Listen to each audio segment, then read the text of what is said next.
So my name is Christian Harsa. I am a senior reporter at The Lantern. This is the third Lantern debate, and this time, obviously, we're talking about cancel culture.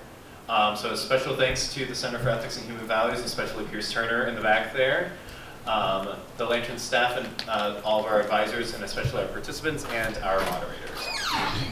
So our moderators, we're going to start with, we have Nora up front and Sarah. They'll be doing our pre-prepared questions that we all created ahead of time, and that will take up the first about 2/3 of the event. And then over here we have Graham Clark and Josie Stewart, who will be taking all of your questions that you guys will submit throughout the event and sorting through them and putting them all together to ask at the end of the event. And we just heard from all of our lovely panelists. And so this is our QR code. So this will be up throughout the rest of the event, and you will be able to scan it, and it'll take you to our program site, and you'll be able to submit all of your questions, and that's what Graham and Josie will be going through before we get to about that last third, in which case they'll go and ask our panelists those questions. There will be a quick 5-minute intermission if people need to stretch their legs and whatnot. But I'm going to hand it off to our moderators. Okay. Yep. Okay. We're going to start by just going down in the same order you introduced yourselves. How do you define cancel culture, and what is your personal attitude towards it in 30 seconds or less? Yeah, I would say cancel culture is a public boycott that is demonstrated through media platforms. And I would say, although there are positives to it, I'm mostly against it because it is very toxic in the media, and it creates anxiety, and then also it goes a little bit into a gray area in political speech. Yeah, I generally agree with the public boycott, but I find that a really key element of this debate and how we define cancel culture is who you consider the audience of cancel culture to be, whether or not it's focused towards individuals or towards institutions. We think of it as happening from a grassroots perspective of people initiating this boycott, but it rarely stays that.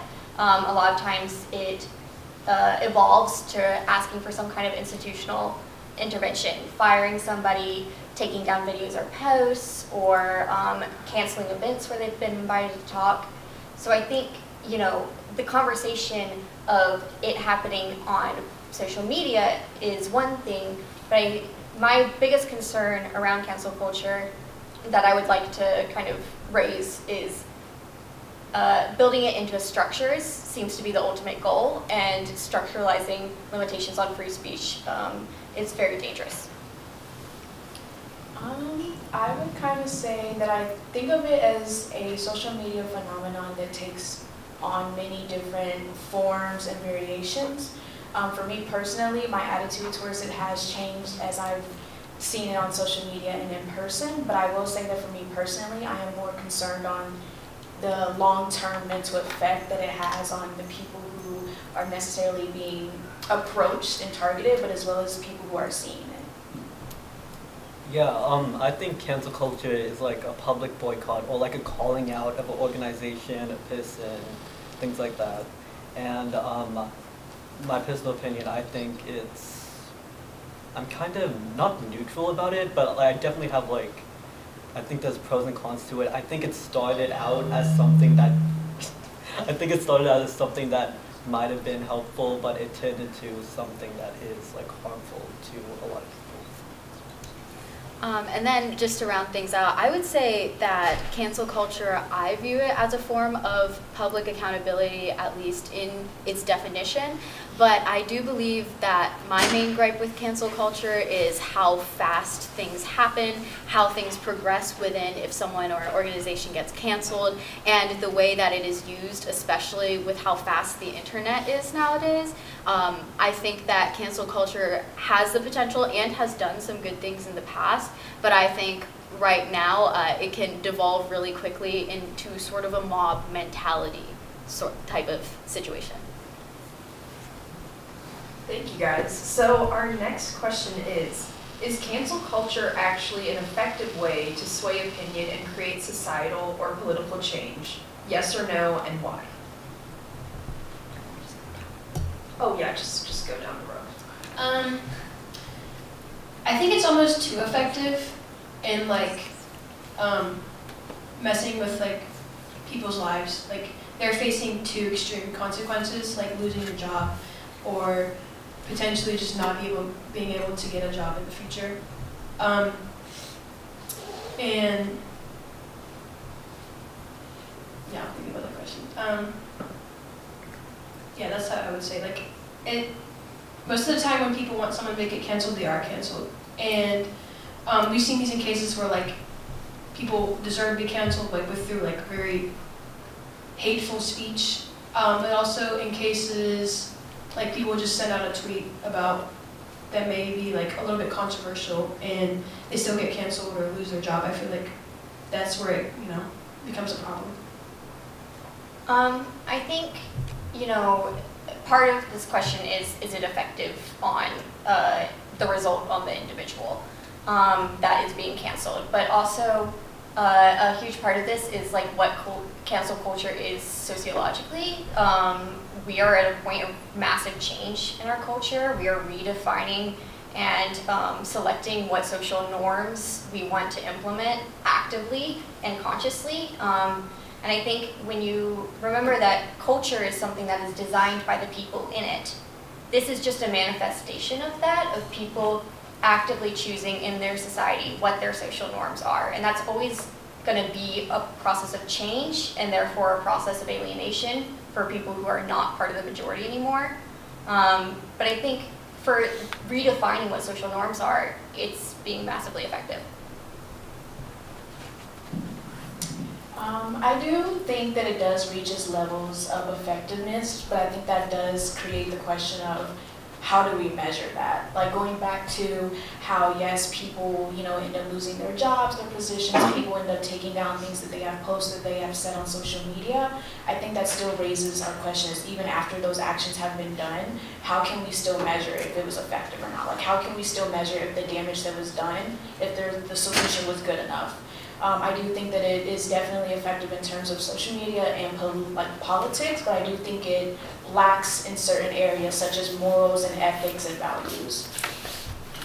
I think like other people said, I think cancel culture is effective in social media. I don't think it's a positive thing, if that makes sense. I think it's easy to call out people rather than ideas. People have harmful ideas.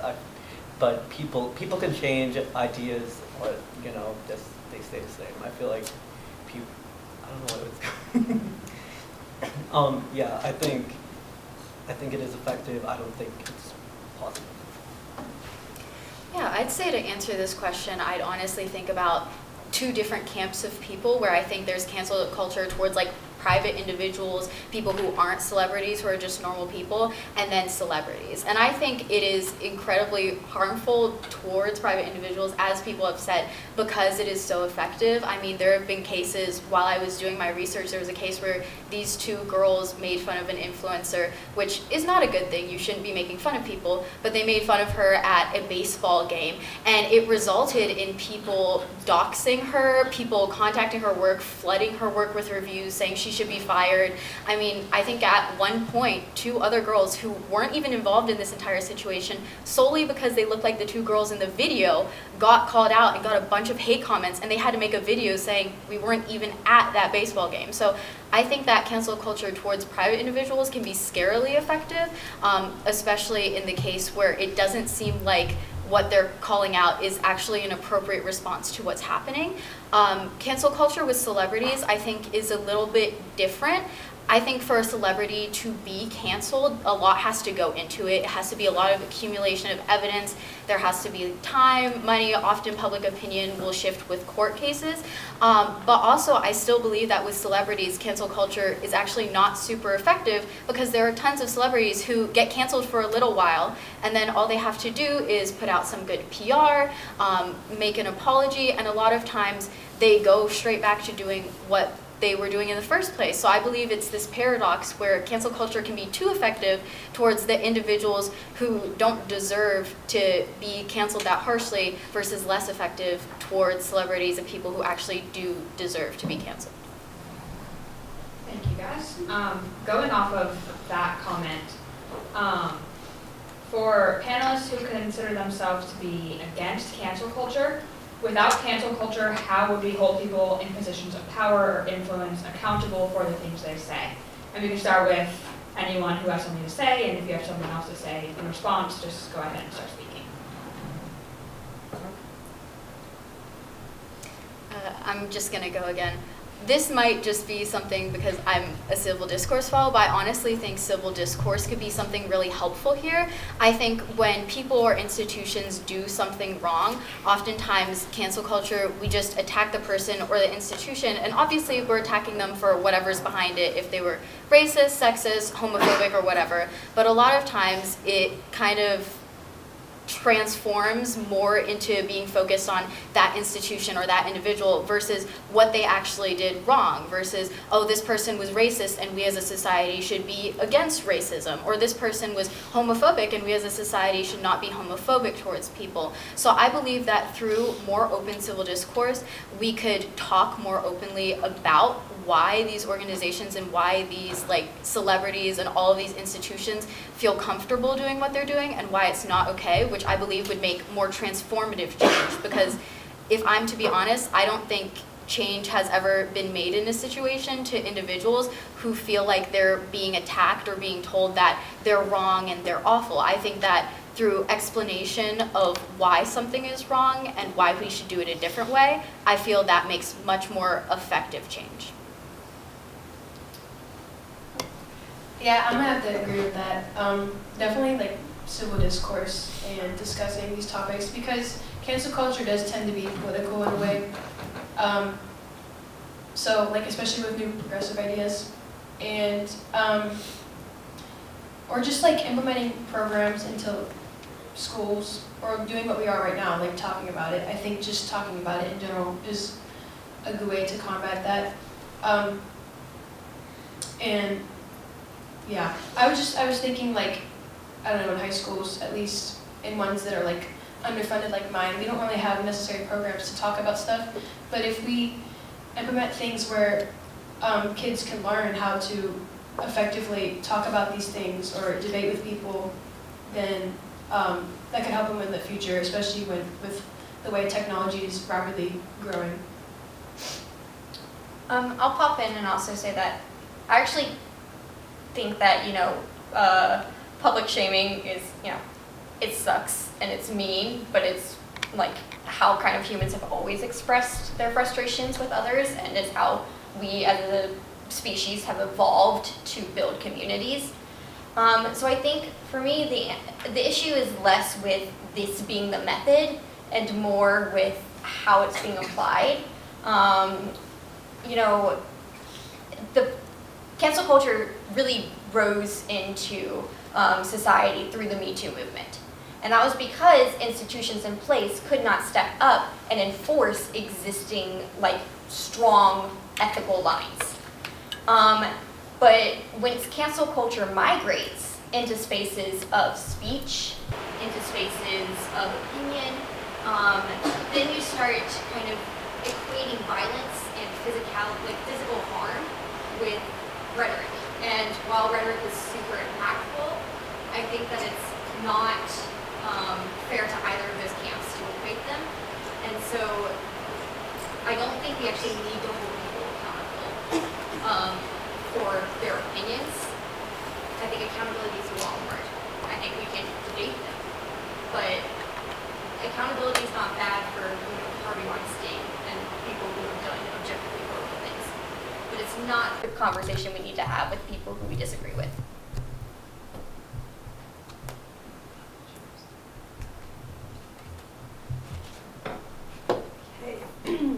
So, for panelists who consider themselves proponents of cancel culture, community standards vary across time and place. Who gets to decide what kinds of behaviors or speech are acceptable?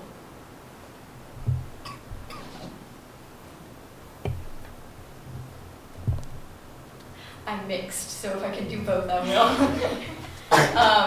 I think social media is a very small subset of the population, and we have decided that that is what public opinion is. I think about the 2020 nomination of Biden for the Democratic Party, which if Twitter had voted, it would have been Bernie Sanders or Elizabeth Warren or someone completely different, but that's not what the public is. The public is separate from what people who are even advocating for those communities on Twitter are really feeling. So the problem becomes that we are segmenting the population into social media and not social media, but I think if we broaden that conversation and continue this dialogue, then like that can be meaningful and beneficial as a democratic process. Yeah, I'm gonna agree with that. I also have mixed feelings about cancel culture. Like, some people do deserve it. You say something really hateful on social media, you know, but like through a freedom of speech kind of perspective, if I guess if your question kind of was talking about like what should be, I guess considered like canceled, I think is speech that are calling to action like hate, like or violence of someone or a certain group, not necessarily like. I mean, I don't know, hateful words kind of fall into that category, so it's kind of hard. Like if someone says something racist or homophobic, but the word itself, you know, if they say it, I guess it doesn't mean the same extreme things as calling to action to that group or calling to violence for that particular group. So, the action part I think is more important, and that's the thing that deserves to have the extreme consequences we see in cancel culture.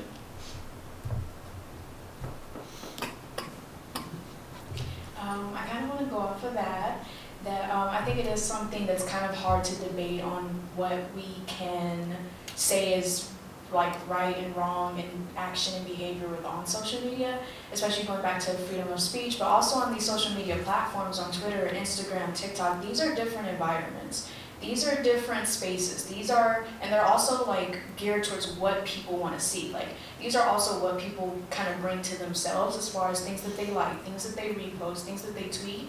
So I think that makes it hard for us to sit here and kind of argue or debate on what is appropriate and what is not. And then all of these platforms on top of that are supposed to have these guidelines. They're supposed to have these guidelines where these are things that people can express and these are things that people can't. So when people feel as though these guidelines are not being applied to everybody on these platforms, that's really when that conversation or those disagreements on what is right and what is wrong pops up.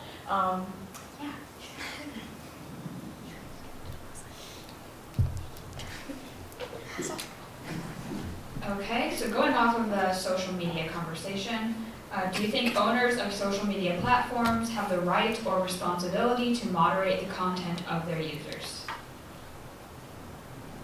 Are we going down the line again, or can we just? Can you repeat the pop it? question? Yeah, I'll repeat it, but we're gonna just, whoever has something to say can start talking.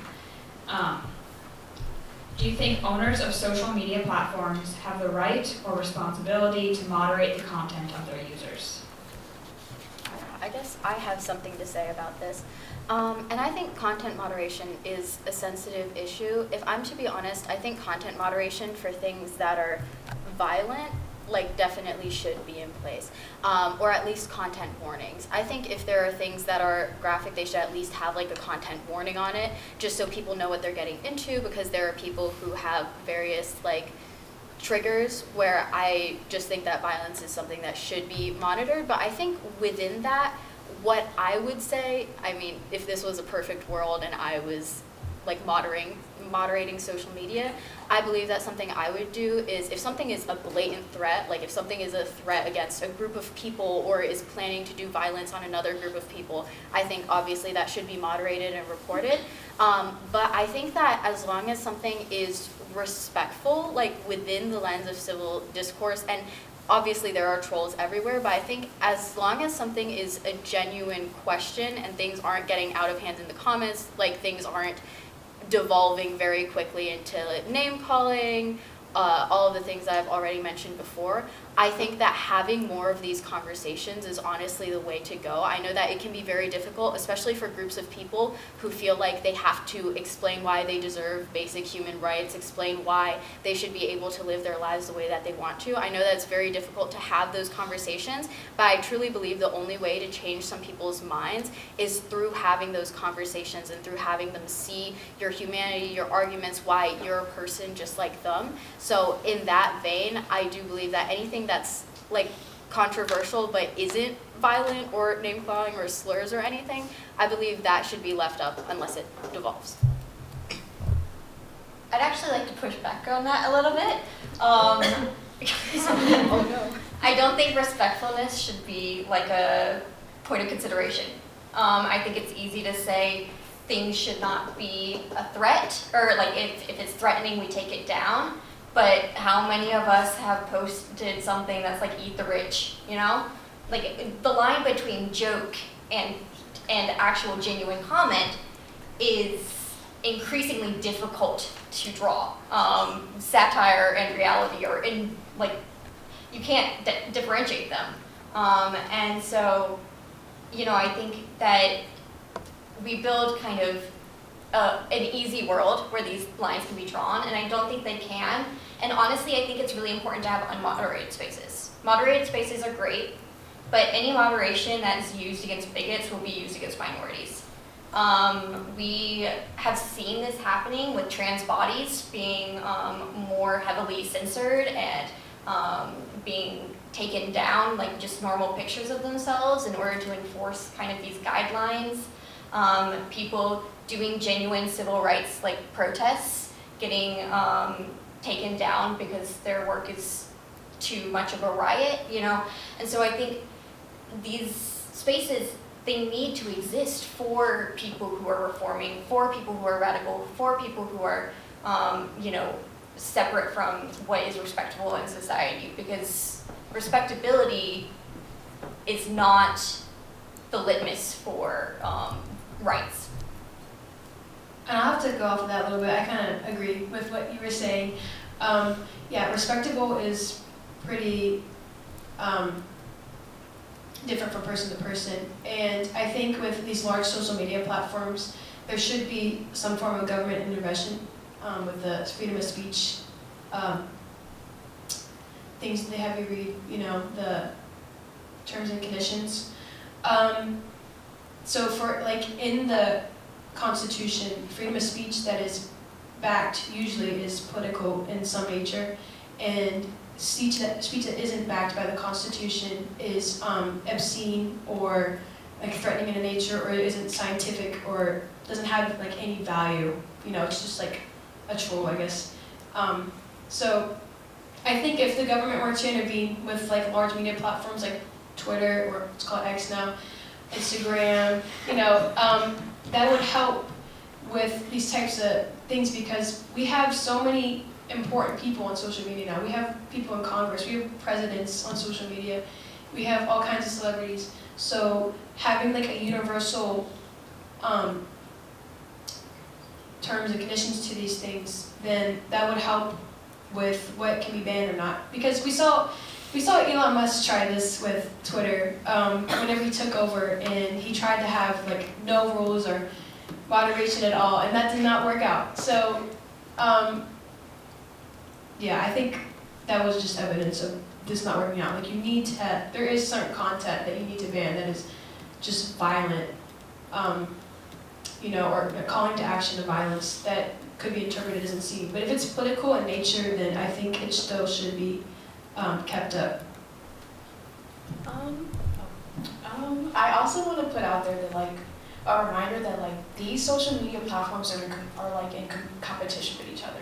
They want to make sure that they're still keeping their users. They want to still make sure that they're having that activity. They still want to make sure that they're getting those downloads, all of that. So with that being said, I feel like that contributes to why it's hard for these, or hard, I don't know if it's hard or not. I mean, sometimes I don't think it is, because, ooh, the things I see. But I I do think it contributes to why these social media platforms are sometimes, seem like they're lacking and stuff like that because they are in competition with each other. Twitter does not want people to start talking their stuff on TikTok. TikTok doesn't want people to start talking their stuff on Twitter.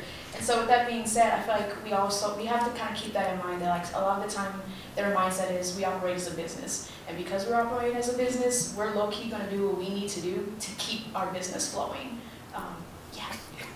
Yeah, not to reiterate what everyone said, but I think violence or like threats of violence, they should be moderated, obviously. But I think anything else, I don't think respect should be accounted for. I think anything else is fair game. I'll just pop back in. I'm sorry. You said something that was really like it made me think. But like a part of this is like the Apple App Store has regulations on like what they'll allow on the App Store, and like that's part of the reason why there's antitrust actions trying to be taken place. But so the reminder that these are companies that have power over the conversation, and if you embolden companies to do that, they will do it in ways that serve them. The Elon Musk example is super relevant because the thing that made him in part start enforcing like moderation again is because people were mean to him. Like the people in power are going to be the ones protected by this moderation as much as anyone else, perhaps more so. And it's going to be people who are low-level workers who are forced to go through and watch these horrible videos and read this horrible content all day long and make these decisions. And the mental toll and the emotional toll on that has been widely documented, and it puts them in a place of responsibility for their society that is just much higher than they can meet. So in an ideal world, yes, but in a practical, I think there's a lot of reasons not to.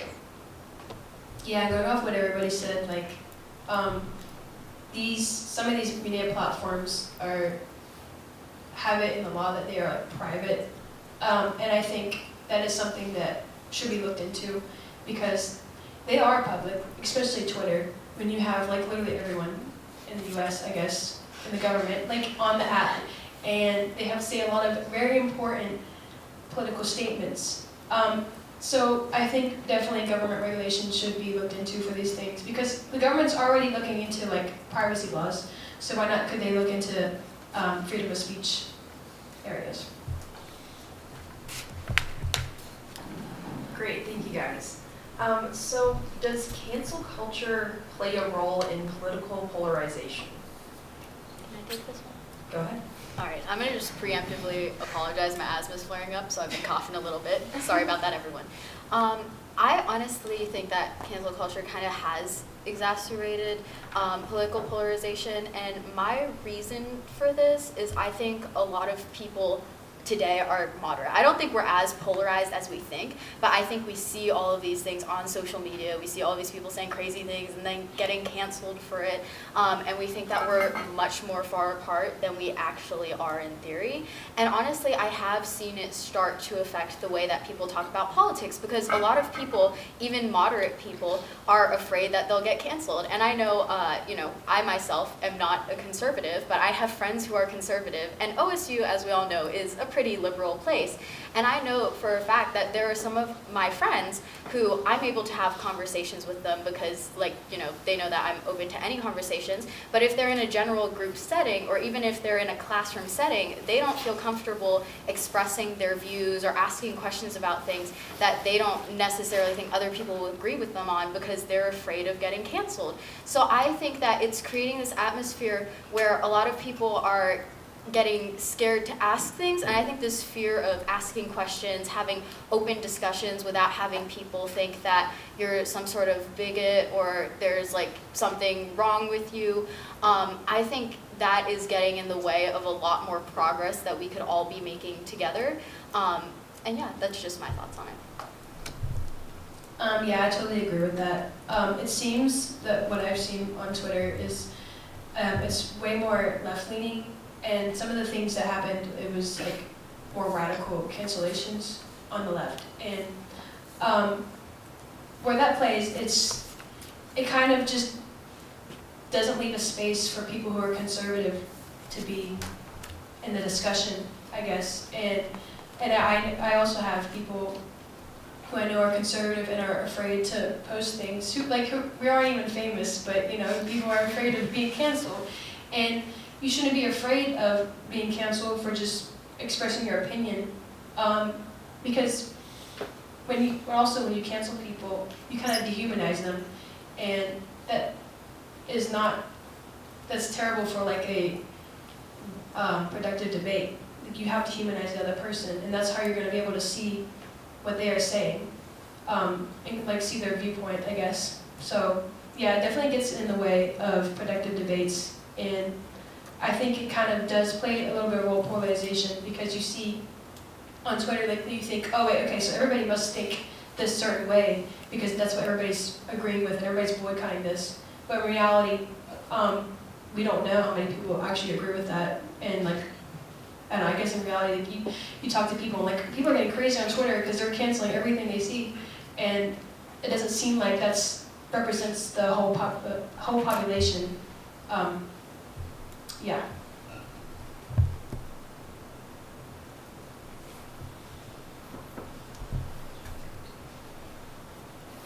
Can I say one last thing?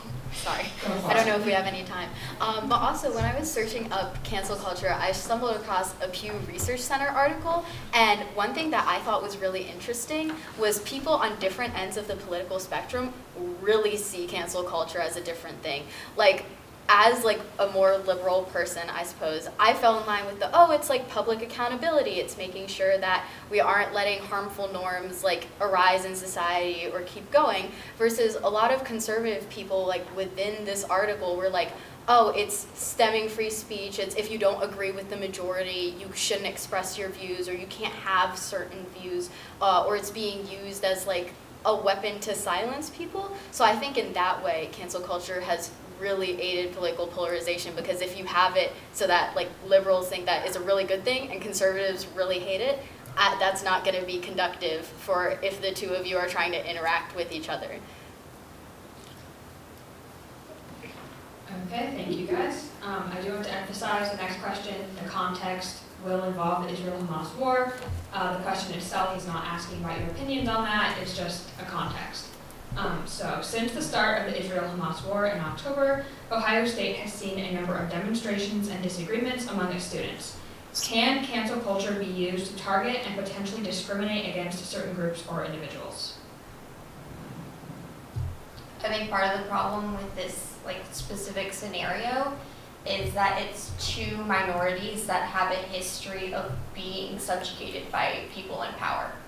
And so when we think about cancel culture as holding people in power accountable, it doesn't translate very well to a situation where two very identity-driven, based conflicts would require, the greater population writ large to cancel that already historically subjugated minority. So I think that that's really the key context here.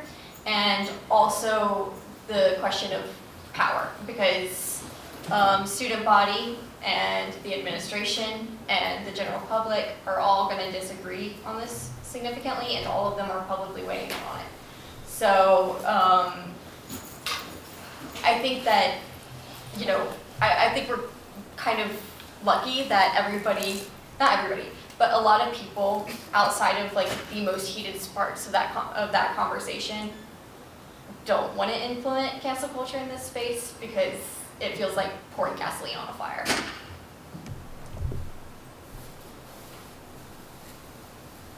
I was like, I might weigh on this too, if you guys don't mind.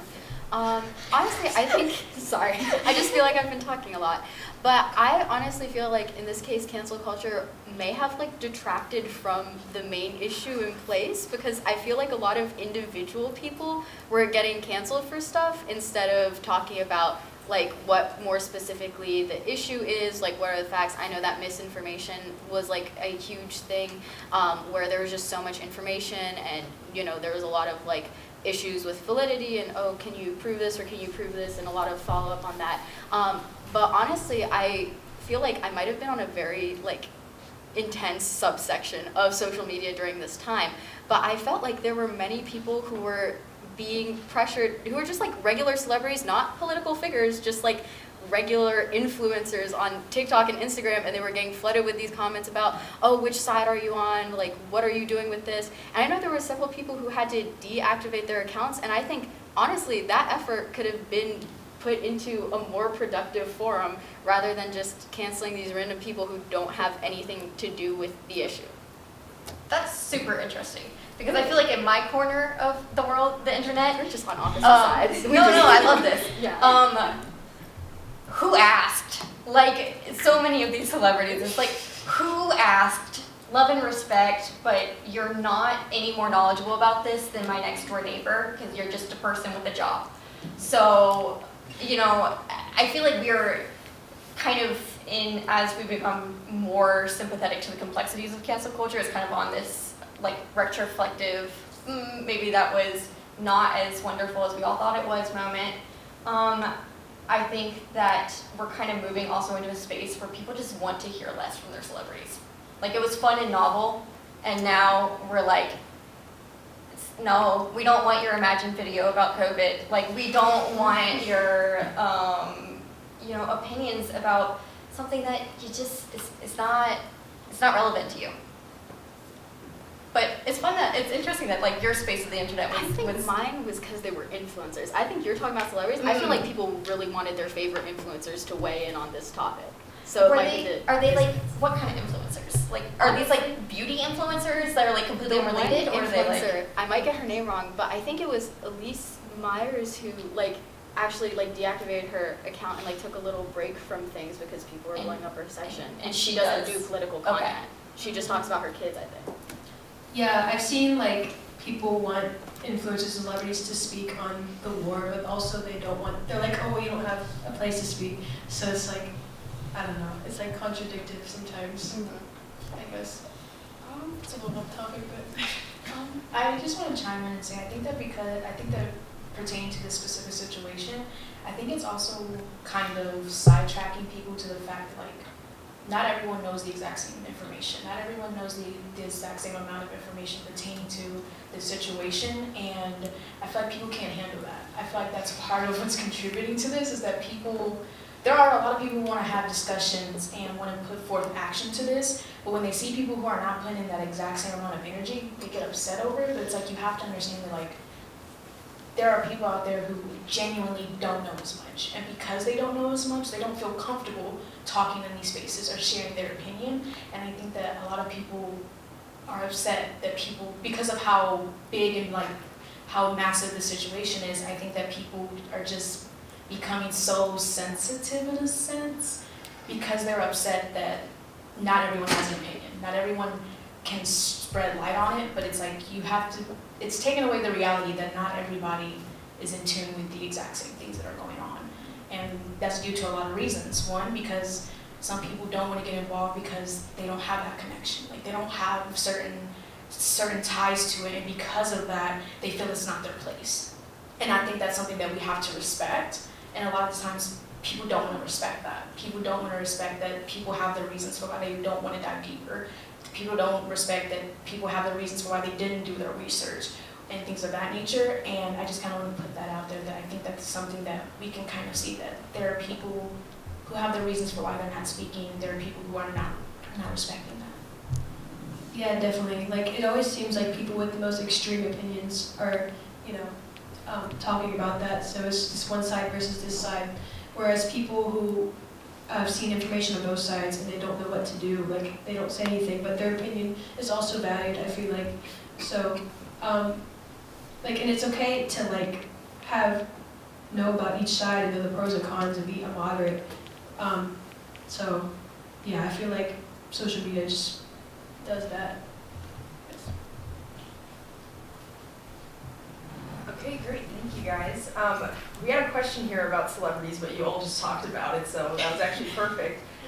So I'm gonna move on to a different one. In October, there was an online wave of boycott initiatives toward companies for their stances on the Israel-Hamas war. As a result, those seen supporting such companies have received online backlash. Should financial support for these companies be viewed as support for the company's beliefs? Could you repeat the question again? Sorry, In October, there was an online wave of boycott initiatives toward companies for their stances on the Israel-Hamas war. As a result, those seen supporting such companies have received online backlash. Should financial support for these companies be viewed as support for the company's beliefs? I think, yeah, like, you're definitely. Your company, like, you have values and you have ethical decisions, and that basically guides of what you're going to invest in.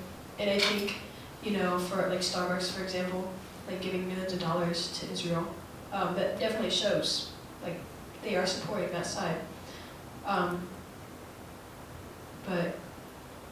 yeah, I feel like people, like, you can boycott Starbucks by not going there and stuff. And if you feel like, I guess they deserve to be canceled, then I don't know. But yeah, I guess I don't know.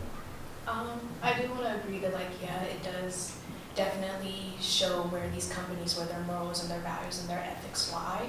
But I also feel like people also need to understand these companies are still going to function without your $5 for your iced mocha latte. Like, these companies are still going to get that money in somewhere. Like, all these Starbucks and all these counties and all these states in America, they're still going to get that money coming in regardless if it's not from your pocket or somebody else's. But yeah. I feel like it's a very sensitive thing because obviously obviously corporations choose who to support with their money and everything.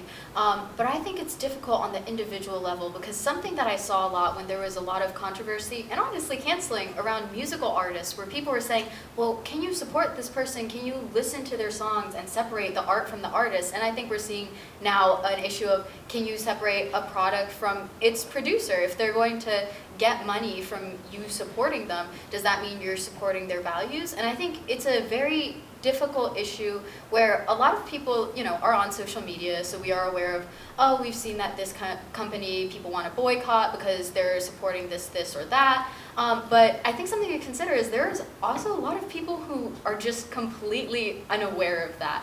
And I think that, you know, it can be hard because ignorance is bliss and everything, but I think that honestly there can be people sometimes who just don't know who they're supporting, don't know where it's going, because to be honest there had to be a lot of research done before people were even making those lists, because there were a lot of companies that people in the comment section were like, I really didn't know. I thought they were just a company who was like funding themselves, trying to make a profit, trying to pay their workers and everything. I didn't know that they were involved in all of these political issues. So I think that it is a difficult discussion, and it definitely depends on what your goals are. I think for the people who are supporting the boycott, the reason they feel so strongly about it is a boycott needs as many people as possible to work. So it can be very hard, especially if you're very passionate about an issue, if someone does not value that as highly. But I think, you know, you have to take knowledge and also financial situation into account as well. And I feel like that's one of the positives of cancel culture, is like holding these large companies accountable for their actions, because like America in today, arguably is like a courtocracy or whatever, and I feel like, and that just kind of makes it more corrupt. So, and big brands like this, they shouldn't be funding wars or funding like political issues, because that just leads to more lobbying and more corruption. So, yeah, they should be focusing on like, I don't know, anything else like a company, it's like Starbucks. They should be focusing on coffee, like not funding wars.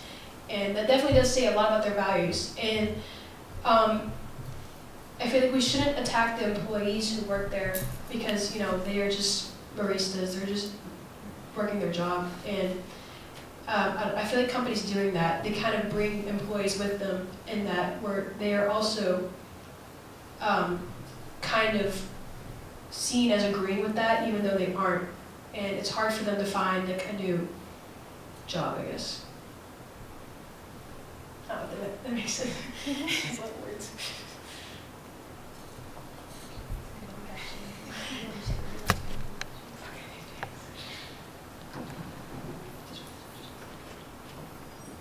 Okay, this is our last prepared question.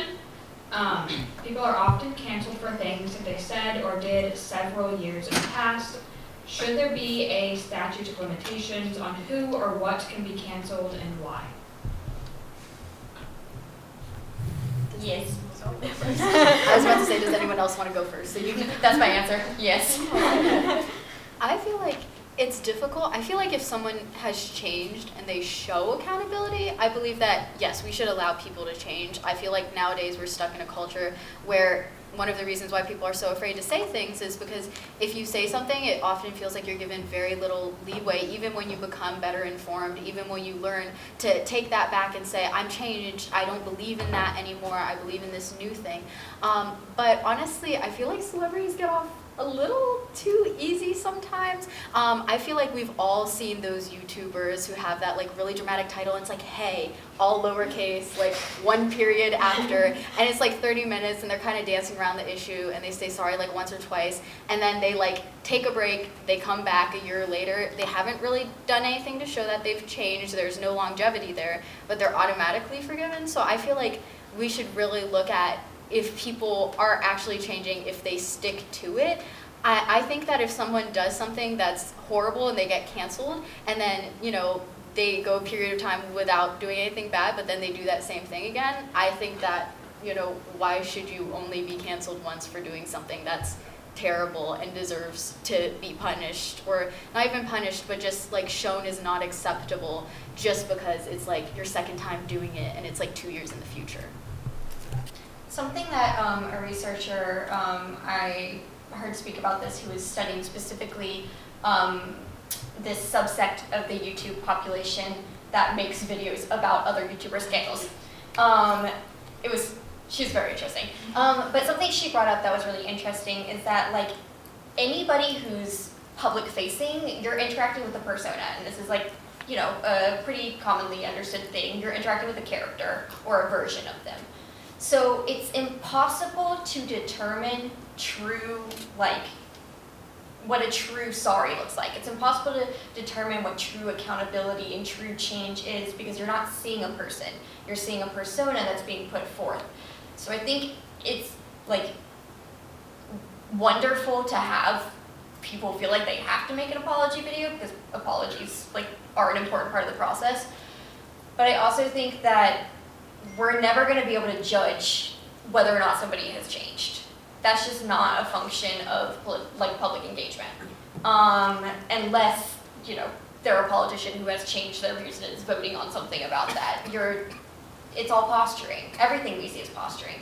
So from that perspective, I feel like it's a little bit empty to say that like people can or can't change in the public sphere. Because they're all PR bots. Yeah, those are some, oh, sorry. Oh, no, go ahead. Those are some great points you guys made. I also think there should be a statute of limitations on there. But only for, like, for certain things you can't, like, forgive people. Like, personally, I guess. So it's, like, different for everyone. Like, for example, like, Chris Brown. Like, I don't think I could forgive him or support him ever, like, after what he's done. But for other remarks, like, you know, 10 years ago, someone tweeted something that was like, had a word in there that was bad. Like, I feel like, you know, I feel like that's a little bit more forgivable than someone who actually did like a bad action for me. And that goes back to like, if you acted in violence to someone or like verbally, then yeah, it's hard to get forgiveness. But if you said up, you know, some words that are hateful, but it was like decades ago, then I feel like, you know, you should be a little bit more forgiving. Okay. Going back to celebrities, often people criticize celebrities for not speaking out on public issues. Should celebrities be held to a higher standard when speaking out on public issues, particularly online? I'm probably going to chime in again, but just literally off of you finishing that sentence. I want to go ahead and get this out because it's going to fly out my head. But I do think that, like, if we are trying to hold celebrities accountable, I think a lot of things go into that. One, like for example, like age, like where, like as far as a celebrity, are we talking about singers, are we talking about dancers, like a lot of like what are they categorized as celebrity for, and then also like even gender, like for a lot of times, like even gender without people consciously knowing, but like gender plays like a role in things as well. So I just wanted to throw that out there, that I think there's a lot of things that go into consideration when we're trying to hold celebrities accountable, like how long they've been in the public eye, their age, what they do, the other celebrities that they associate themselves with, and even like their gender. Yeah. I think that's something I would consider too if thinking about celebrities should be held to a higher standard. I don't think they should be held to a higher standard to speak on an issue, because I feel like you said earlier, like I feel like a lot of celebrities like don't know certain things, like they are also humans, so like, you know, if it's a really complex issue, I wouldn't expect a celebrity to know more about that issue than the average person and to be like, yes, I have 100% formed view that is 1,000% factually correct, and I'm gonna say it in the public sphere. However, I feel like if a celebrity does choose to speak out on the issue, we should at least hold them to the standard of, you should at least be informed about this thing that you were speaking out, because like it or not, celebrities have a larger reach and their voices have, like, for lack of a better word, they have a lot more clout than most of us. So I feel like if a celebrity says something, especially if they're relatively well known, then they should at least put in, you know, an hour or two of research to make sure that what they're saying about the issue is true. But I think pressuring celebrities to like give their opinions on issues, especially like if it's not within their sphere, like you said earlier, like if it's a political issue and it's like, oh, what is this like popular singer think about this political issue, I wouldn't expect them to come out and say something about that. Yeah, I agree with what you guys said. It also like depends on the context of what they do, and yeah, like even gender or anything. Like that also just goes to their credibility too. Like, yeah, like if Josie were to say something on politics, I'm not going to like listen to her. But yeah, but they also are humans too. So like Taylor Swift, she said some things for the LGBTQ community, and you know, like I know she's a singer, but she also has a huge audience, and she was very passionate about that, and she's a human, and she really believed in that, and she wanted everybody to know that. But yeah, like also who your audience is, like if your audience is mostly children, like I don't know, you shouldn't really speak out about that, but yeah.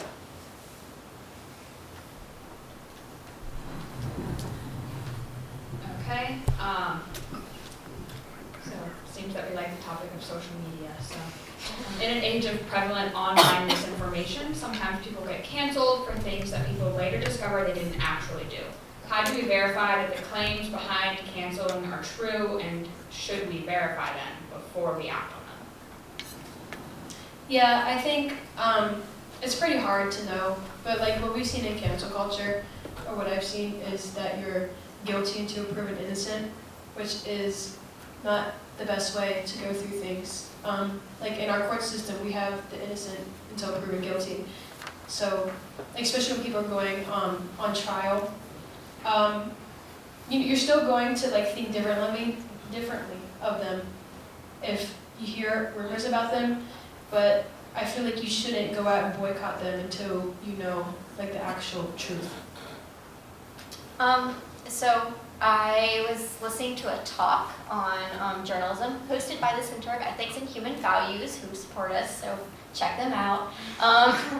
But they were specifically talking about the changes in the news industry and how we've moved into an expectation of 24-hour news availability, that you have your information immediately on hand as soon as it's happening. And it's really broken down the infrastructure of fact-checking in news. They don't have until the next morning to get out their report because they have to get it out now. And there's been increasing levels of retractions from major news media because they just don't have the time and space. And so I think, you know, I don't know how we do this, but slowing down the expectation of information consumption is really key, because you can't know in real time. The world is never going to be able to be played out in real time and give the full picture.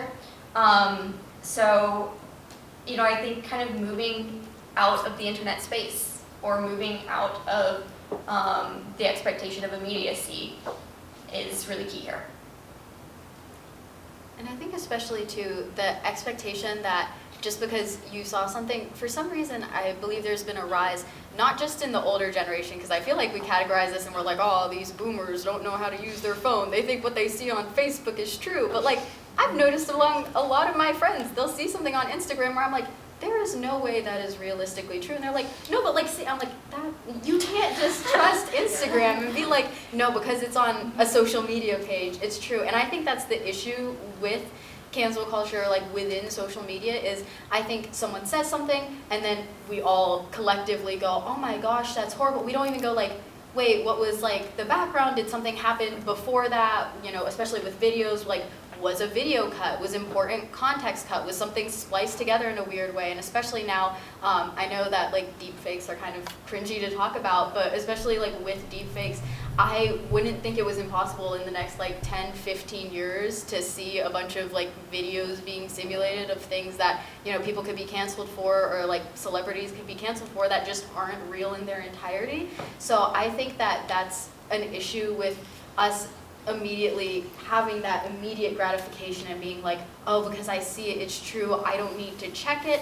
And then on top of that, the impulsiveness of it all, where within cancel culture, it's like a very impulsive thing, it's a very rapid effect. So even when people, come back and say, oh, well, like they cut out the portion of this video where this happened, or, oh, I didn't say that, that was like, photoshopped or something. I feel like even when people come in and say that, people within this cancel culture realm aren't receptive to that because they're already so far deep into, oh, this person, entity, institution is horrible, like let's just keep on going with that. I'm gonna pop it again. In the conversation of misinformation and disinformation, it's also important to talk about like how you fight that, like how do you respond and correct it. There's this phenomenon where even if you know it's not true, the more you hear an untrue fact, the more likely you are to believe it. And it's this really difficult conundrum, because in order to disprove something, you have to reiterate the false fact. So not only are you getting it brought to you by people who are proliferating this misinformation, but you're also getting it in turn by people who are trying to correct it. And cancellation becomes this cyclical self-feeding process, wherein every person who stops following somebody, every person who like unsubscribes from a YouTube channel, every new person that engages with that cancellation reaffirms the veracity of it. They confirm that, yeah, actually, like this person did give bad vibes, and yeah, like actually it was icky. And so this process of, engaging with a community as large as social media and the internet means that even with the best intentions and even with the process of like, I'm gonna check the facts, I'm gonna, fight misinformation, you're subject to these biases that just, I think, really are relevant in this conversation. One more quick thing, as you mentioned before, I'm so sorry we're No, going you're back and good. forth, but I love it. Social media is pushing this. Like, we're definitely all aware, like, as we have said before, like, social media is for profit. They're trying to make money off of this. If they can push, oh my God, this person did this thing, watch this video where we compiled all of these moments that made us feel like icky about this person and proves that they're a bad person, like, that is being pushed on people as well. So I feel like it just becomes such a large issue that you really have to be conscious of how you're engaging with all of it. Yeah, and I feel like the context of the issue, like how bad it was, like for example, Jeffrey Epstein, in the beginning, people, like if you're convicted of that, people kind of know, like you're kind of probably going to be guilty. But the list that came out, which took forever to come out, we don't know if all those people are guilty of doing these heinous crimes. Like they could have just visited. But it still changes your opinion about them, regardless if they are even like in that area.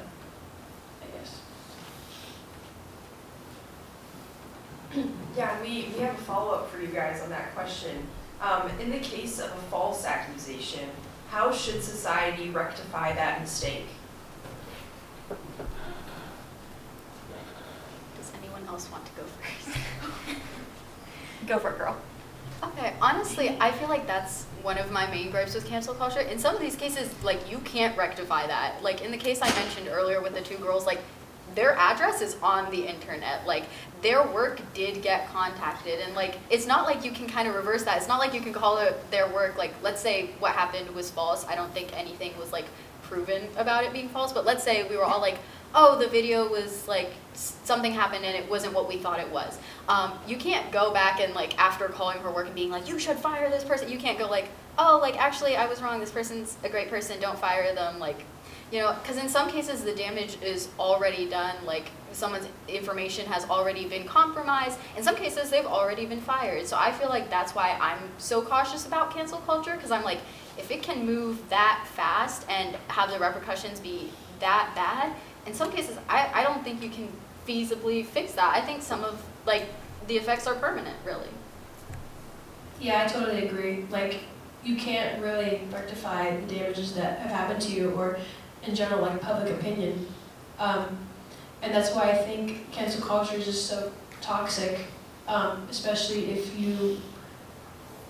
what you did wasn't even, you know, I guess most controversial against everyone.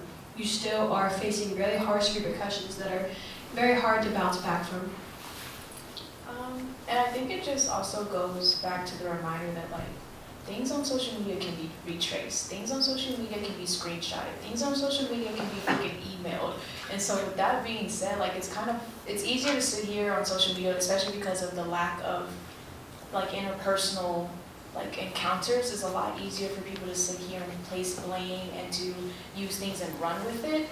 And then going back to the whole, like, the mental toll and the emotional toll that it puts on people, you can't just tweet like, oh my God, you're an amazing person, sorry, smiley face, and expect someone to be able to kind of get rid of or like take away like all of that hate and all of that degrading that they felt in that moment. Like, you can't take that away, especially when it comes to like things that, like, especially when you have to put in the, like, the factor of, like, you don't know what people already have going on in their life. So it's easier for you to sit here and pile stuff onto them versus it is for you to know what they're going on in their personal lives and be able to take that weight off. Yeah, boo. Yeah, I think from like a psychological perspective, it can't be argued that you haven't harmed somebody. But there is this interesting thing where if you look into dialogue around cancel culture, one of the most common arguments is that cancel culture doesn't exist. And what is meant by that is that it's pretty ineffective in keeping people down. A lot of celebrities end up getting back their, rising back into prominence. YouTubers get their subscriptions back, their little subscription graph will V down and pop back up. And so, even in circumstances where it was a valid cancellation, that is recovered. So I think to a certain extent, the temporary nature of any cancellation does protect it a little bit from long-term irreparable harm for people in power who are famous. If you're just a little teenager who's getting yelled at for saying something mean, yeah, no. But for these kind of public cancellations that we think about, it doesn't work in that way that we think it does.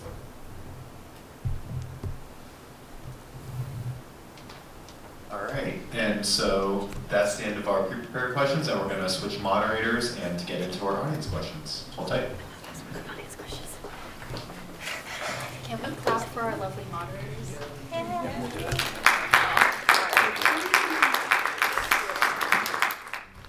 Just a reminder, this is your last chance to submit questions if you're in the audience and want to hear something. But we will get started. So we touched on this a little bit earlier, but not everyone kind of got to it, so if you did address it earlier, you wanted to start. To what extent does cancel culture perpetrate a chilling effect on the free discussion of sensitive issues, particularly among those holding minority opinions on those issues? And Alex, if you'd like to start. Sorry, can you repeat that? That's okay, don't worry about it. Don't worry about it. To what extent does cancel culture perpetrate, oh my gosh, see now I can't even say it, perpetrate a chilling effect on the free discussion of sensitive issues, particularly among those who hold minority opinions? I don't want to make you repeat that again. I'm so It's sorry. okay, if anyone else wants to jump in. Is there a we'll chilling come back. effect from cancel culture on like conversation? And minority opinion specifically, like, Can we go first? Sure. Oh, you're out first, yeah, I guess we kind of like went away from that earlier, but I feel like it can kind of empower minority opinions, which is like a good thing about it, but also it's not a good thing sometimes. Like people are going to back people, or they're going to go against people who said homophobic, racist, transphobic stuff, you know, because that sometimes is the minority, and it, you know, I guess that's where the minority voice can be more heard, and they're going to stand up for them.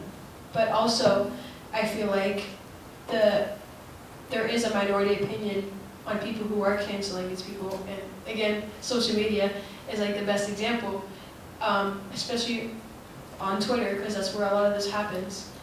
And I feel like people who cancel these people can sometimes be the minority opinion, and that's not always, and it gives them too much power, I guess, and it's not always a good thing, because again, when you go and talk to other people about these cancellations, they don't always agree with it, and it's like, well, how did that person still get canceled, I guess. Okay.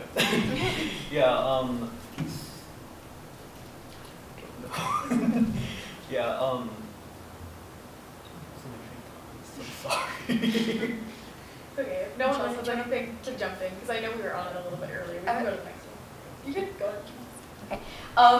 I also just think the cancellation part of any cancellation event is half of the conversation. Where somebody is being canceled, someone else is being advocated for. That's an inherent part of the process. When you cancel somebody who has sexually harassed people, you're doing it as an embrace of their victims and their survivors. So I think that, you know, while there is a chilling effect, absolutely, and this is something that people express, feeling just in their everyday lives, I also think that it's worth, as you said, bringing up that disempowered people can be brought up through this process. Also, just real quick, like as a devil's advocate sort of side, I also think that people have their own little like bubbles on the internet where obviously we were on like two different sides of the internet when we're talking about celebrities and influencers, but I believe that people who do have views that might be more out there, I believe they are able to find a community through social media. Whether or not like that's a good or bad thing depends on your views, but I think that does sort of counteract the chilling effect a little bit, but I believe that yes, for like general talks with like a more like mixed group of people, it definitely does have an effect. Okay, we'll go to the next question. How or why should we humanize someone we disagree with if the opinions they hold are fundamentally dehumanizing to others? For example, gay or trans rights, women's rights, race issues, etc.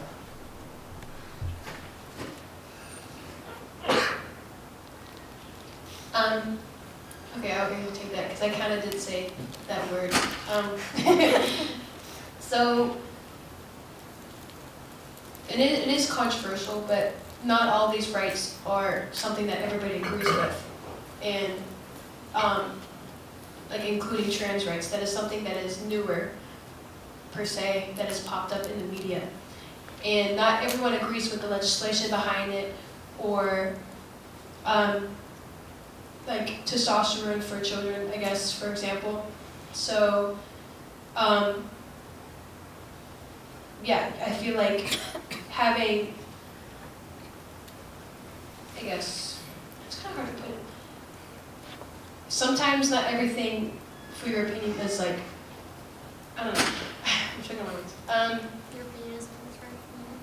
Yeah, your opinion isn't always as right as you think it is, or isn't it something that should be a fact? Because people treat their opinions like facts. And it can I know there is a little bit of a gray area when it comes to these areas, but when something is like directly hateful and is, again, calling action to violence, that is something that kind of dehumanizes someone. But if someone's sharing their thoughts on something and they're trying to be considerate and empathize with you, I feel like that's whenever you can more humanize that person. Specifically between conservative and democratic views, especially what we see in the LGBTQ community. People have these certain opinions as conservatives because usually conservatives are Christian or have a certain value that they follow by, and that is why they think a certain way.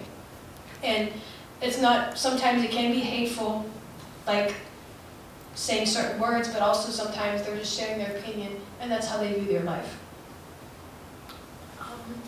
Wait, I need my glasses. I can't talk. I think it definitely connects to the idea of like if we really want to hold people accountable and we really want those sincere apologies and we want these people to change in aspects of their life, I think it's necessary to do this because I feel like it plays a role in how people reflect on themselves, their actions, and the things that they have said.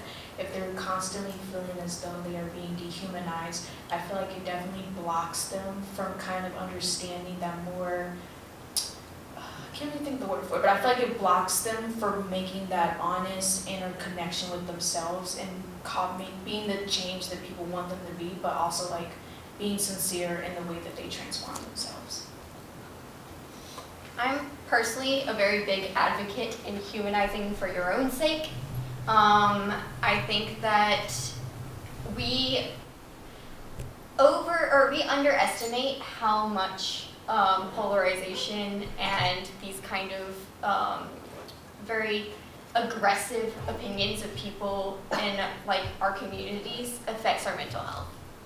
I think that there is a certain, like, the way I think about it is how do you process the idea that an entire country of people were party to genocide in history? How do you process that your entire community was willing to vote for something that like you find irreparably damaging? The options are either believe that these people are evil and live in a world where you view others as evil and go through the anxiety, the catastrophization, and the doom mentality of that, or for your own mental sake, you go through the process of understanding. Humanizing other people lets you move forward out of places of anger and stagnation and into, it doesn't have to be productive dialogue with them. You can humanize somebody and walk away. But I think for your sake, it is a necessary step to process a world where we are increasingly like barraged with just the wildest opinions all the time, and the doom scrolling never stops. So yeah, mindfulness in this process is key. Yeah, I really think like humanizing someone, that means you are the bigger person in the situation. And if you could try to talk to this person that you really think is very hateful and see their point of view, but you're going to, usually when you're someone who's super hateful, you're going to see them trip over their words and not really have a good backing to their argument. And if you really feel like you're debating this person, it's not productive and they are just very hateful in their heart, then you can just, you can always walk away too. And I find that humans respond really well to you recognizing their humanity. Like if you're talking to someone and you're acknowledging them as a human, even if they aren't, I feel like it's very hard for someone to not acknowledge you as a human being when you are treating them with that humanity and giving them that grace.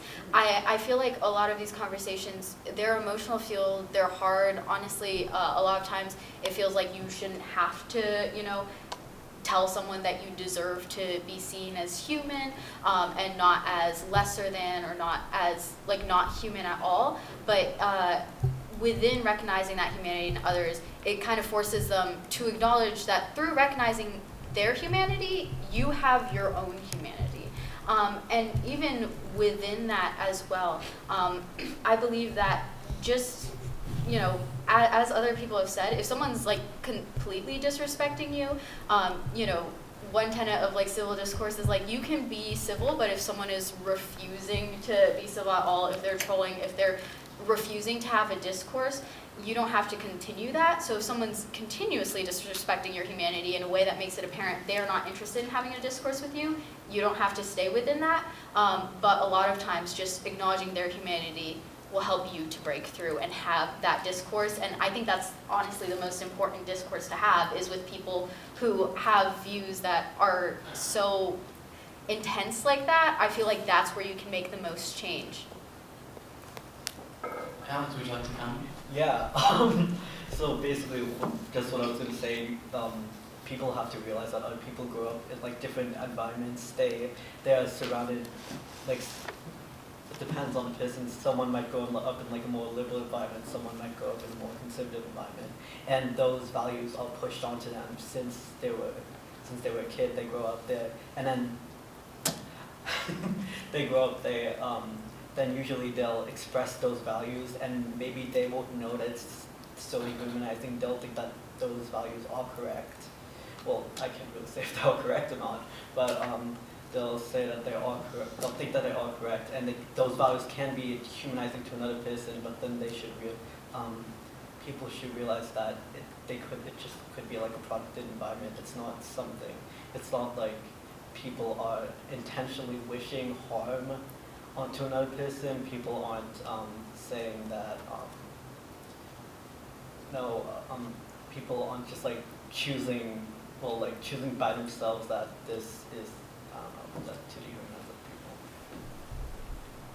people. We'll move to the next question. To follow up on that, with something that you're all hinting at a little bit, do you think it's possible to facilitate civil discourse on social media with people who might have hateful opinions? If so, do you think it's effective, and how would you go about that? I guess the way that I see it, I think social media is a little different because there is an aspect of inherent dehumanization in there. I mean, you know the person behind a screen is a person, but all you're seeing is their profile, whatever they're interacting with you. And, you know, it's very hard sometimes to imagine a fully realized person with their hopes and their dreams and everything that makes them a person just within that profile. I believe you have to be really conscious to facilitate civil discourse through social media, and I believe that it requires receptiveness on both ends, like conscious, active receptiveness. But I think on social media it can be too easy, especially, you know, with topics that are inherently sensitive, to have things spiral and have things get out of control. So I do believe it can be done. I just think it's very rare. Kind of going off of that, I will say that like it definitely happens. Just it's not as put out there, and people don't always share these experiences as much on social media. I do think there's things to take into consideration. Like one, I feel as though there definitely could be ways to better have these discussions and better have better outcomes. However, though, I feel as though not everyone's going to like it. Not everyone's going to like how it's going to be done. Not everyone's going to agree with the way that a person may walk away from it. Sometimes, like, people may walk away from it not changing their viewpoints, and then people still will not like that. So definitely it happens. It definitely is not put out there as much. I do think there could be ways that we could have better discussions and better like ways of handling things on social media. But I feel like just because of how broad social media can be in a sense, people aren't going to always like the way it might be done. People, I feel as though, will definitely have their disagreements with it. Yeah, and on social media, you know, it's really easy to just say what you want because you're hiding behind a screen rather than if you were talking in person with someone. But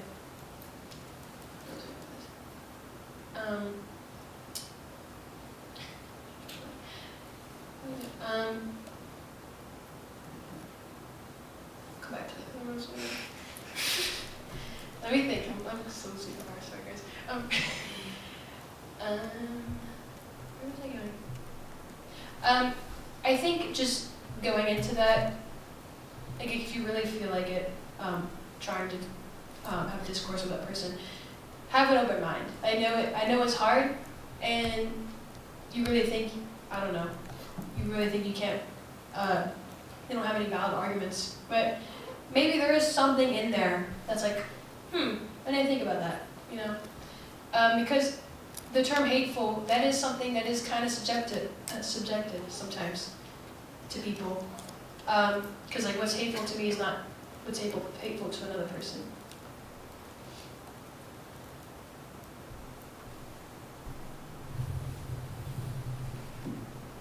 All right, one more question.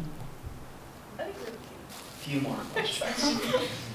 Just kidding.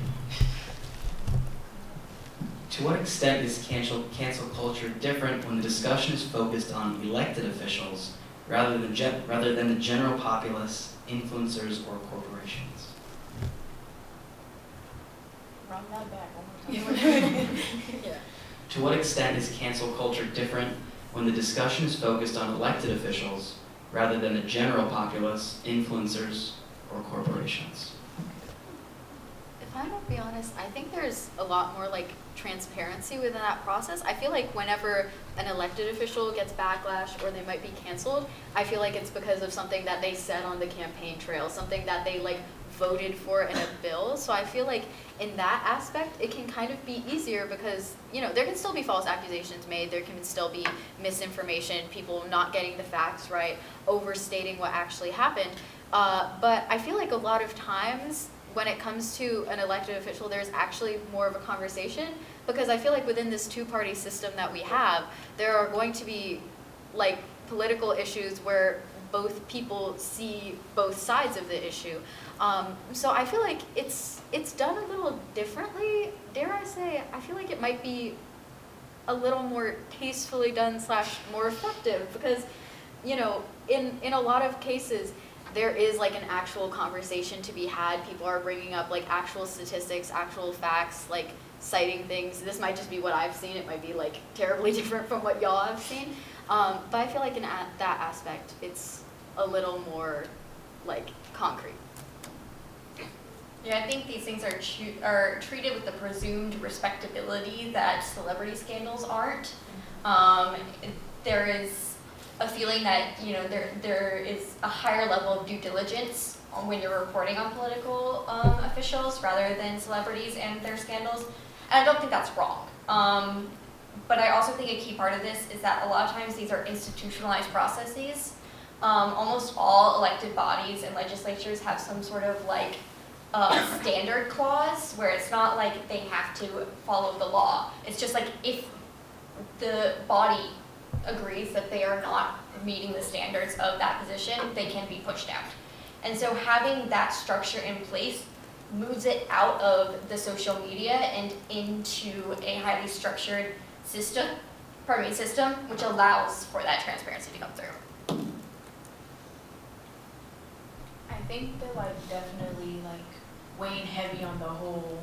I care more about like people within politics than I do like someone's affair. Like, you know what I mean?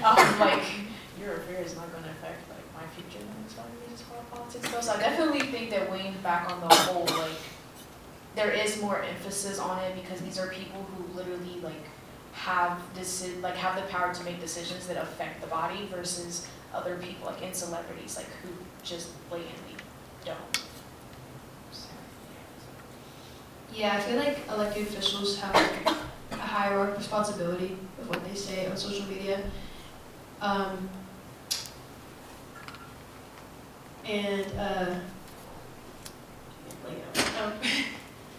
was I gonna say? I'm sorry, I was like, I can pop in. I do kind of feel like we're having this conversation as if all of these cancellations and scandals with politicians are for political reasons. A lot of times, they're not. They're about affairs. It's very annoying. I don't know why nobody elected to Congress can just like only sleep with their spouse. But don't get me started. I have a whole trauma about it. And so, you know, those processes do politicize what is irrelevant behavior to a certain extent. It is not relevant to me if somebody is secretly gay. It's not. But that can be scandalous enough to get somebody kicked out of Congress. It is not relevant to me if somebody is cheating on their wife. I mean, it's bad for her, but it doesn't affect whether or not they can vote correctly on budgeting bills. And so while there's transparency, I don't think that we should say there's more civil discourse around it. It is just as heated and just as interpersonally driven as anything that happens on social media. But I mean, just to push back on that a little bit, I feel like morality is something that we value, like within public officials as well. So like, although like it isn't technically connected, like the state of your marriage has nothing to do with like whether you're voting for like a levy or something. But like, I feel like because they are political officials and they're on like the national stage, we're looking at them and, you know, we're judging all aspects. I would know that, you know, particularly in point to that, like, oh, if someone's like secretly gay, I guess that doesn't seem like an inherently political issue, but in a lot of cases where that actually turns out to be a problem, it's either because of a morality issue or because they, you know, have been like homophobic in the past or have voted for homophobic legislation or stuff like that. So I feel like it's easier to connect like the personal lives of politicians in some sort of way with politics. And as humans, we love to do this thing where if something bad happens to a person, we're like, oh, you're a bad person. Oh, this like impacts other areas. And we love to use it against people too, where, you know, in affairs and stuff, people are like, well, if you can't be honest with like, you know, I don't know if this is the correct thing to say, but you know, it's definitely happened before where people are like, if you can't be honest with your spouse, like how do we know you're going to be honest about the promises you've made on your campaign and stuff? So I do feel like politicians are inherently political and their personal actions, even if it shouldn't necessarily be that way, I'm not going to weigh in on that, but like they do become political in nature. Yeah, and as an elected official, we expect you to act a certain way because you are representing the U.S. And so we are going to hold you to higher standards than the rest of people on social media. So therefore, you have a higher chance of possibly getting canceled for going against the public opinion, I guess. I don't think necessarily you don't deserve to be canceled for going against a majority opinion. But again, like, social media doesn't always represent the majority. I'd be inclined to agree if there were less sex offenders elected to office. I think that morality is a very subjective and convenient definition for people based on their party, their power, and their affiliates. So I just don't think we can remove the interpersonal drama and the identity politics that play into it to say that this is a reflection on people's ability to legislate or their ability to administer or execute policy. Because as much as it could be that, it's equally likely that it was just a very conveniently timed attack ad or a very conveniently timed, like, breaking news story. Alright, move on. Has the term cancel culture itself been politicized? Do you think one ideology gives the topic too much attention? Yeah, I mean, I spoke on this earlier. It's definitely a thing between like the Republican and like the Democratic Party, and I think that because, you know, as a society we have progressed a little, at least I'd like to hope. It would be sad if we hadn't. But just due to that, you know, different sides can see things different ways, especially, you know, as we've progressed in ways that certain parties like or dislike, and especially with everything that's happening now. And politics becoming such a divisive thing where it seems like intense decisions are being made like every other month. I think that a lot of times Democrats can see it, you know, as I referenced in that earlier like Pew Research study, Democrats can see it as more of a method to hold accountability, while Republicans can see it as a method to try and shut down conservative voices. And that definitely was a thing for a little while. I mean, I think we were seeing that backlash, if I'm not mistaken, anyone correct me if I was wrong, but I believe for a certain point on Twitter or Facebook or something, there were a lot of conservatives who were saying, oh, my account's being like blocked, or like my voice is being silenced. And I think in that, inherently, that has made cancel culture, you know, a two-party sort of political concern. Yeah, I feel like cancel culture, I've seen instances of both sides, like Republicans and Democrats canceling a certain person, but I've seen more examples on the Democratic side. specifically like more radical ideologies. Yeah, like the right still does participate in it, but I do feel like most of the people who are participating in it, especially again through social media, are democratic, and they seem to be like a younger population because younger people, I guess, tend to be democratic, whereas older people who aren't as informed or on the media, they sort of boycott in a different way.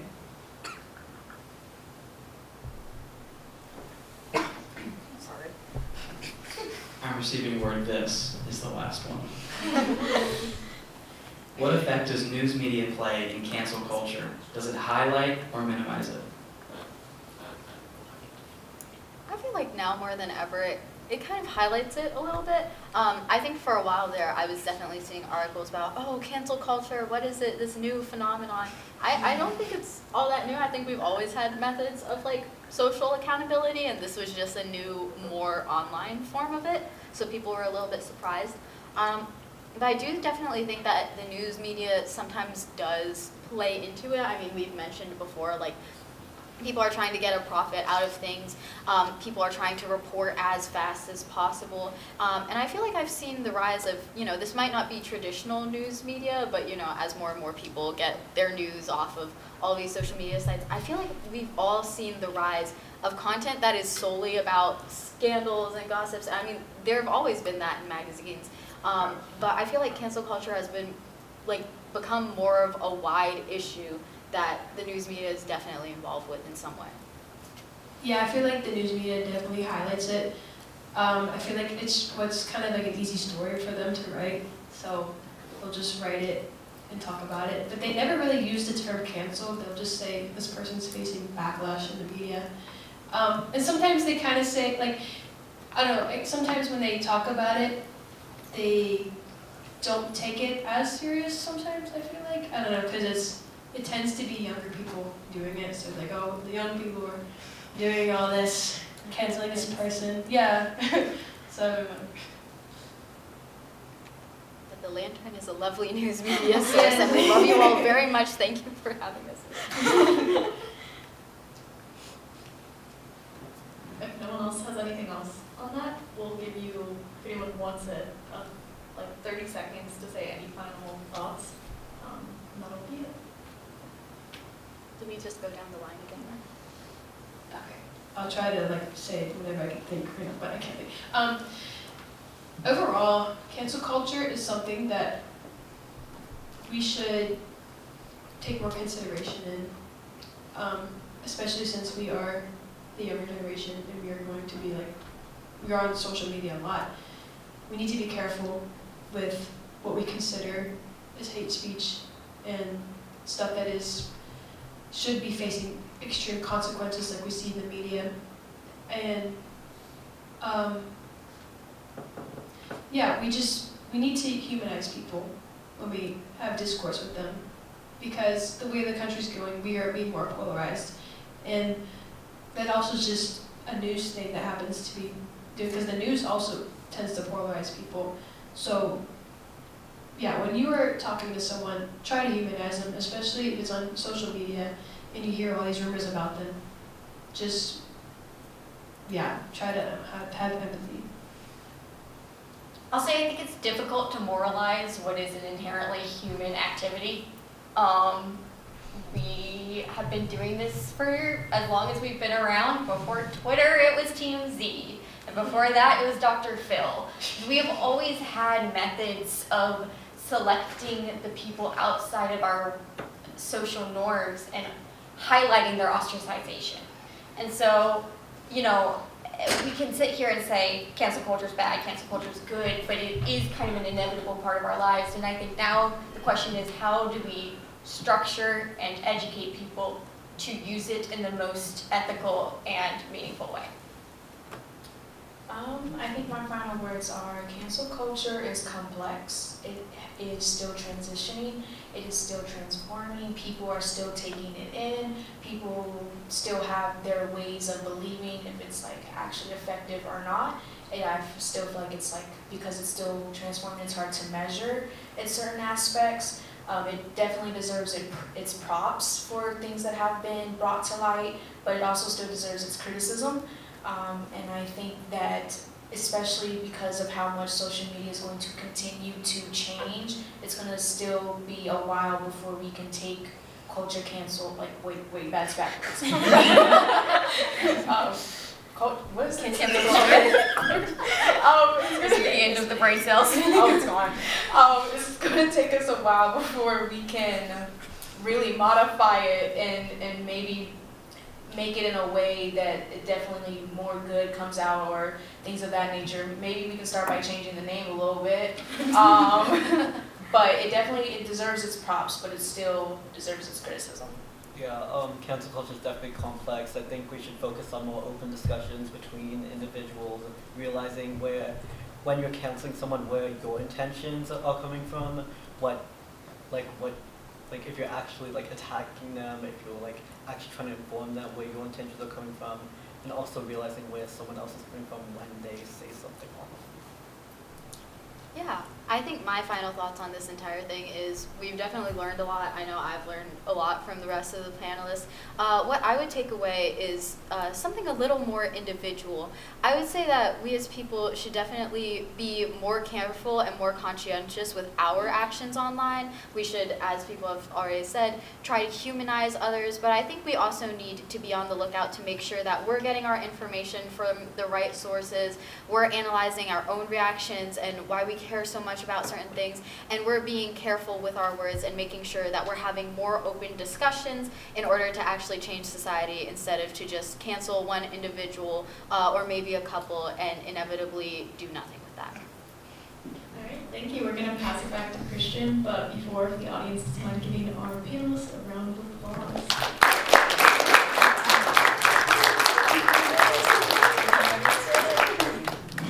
Yes, and let's give our moderators a round of applause. All right, now that concludes everything. Now, if you have any feedback, please just go to that link where you were submitting your questions and just go to the end, and there is a spot for you to give your feedback, and we'd be happy to hear it, happy to hear your ideas as well. And here we are. If you see these, please rip them down. I hate when I see posters that are like 4 months old, so do the Lantern a solid and take these down. But thank you and have a great night. Get home safe. Only at the end. You're good. I'm thinking, let's actually like save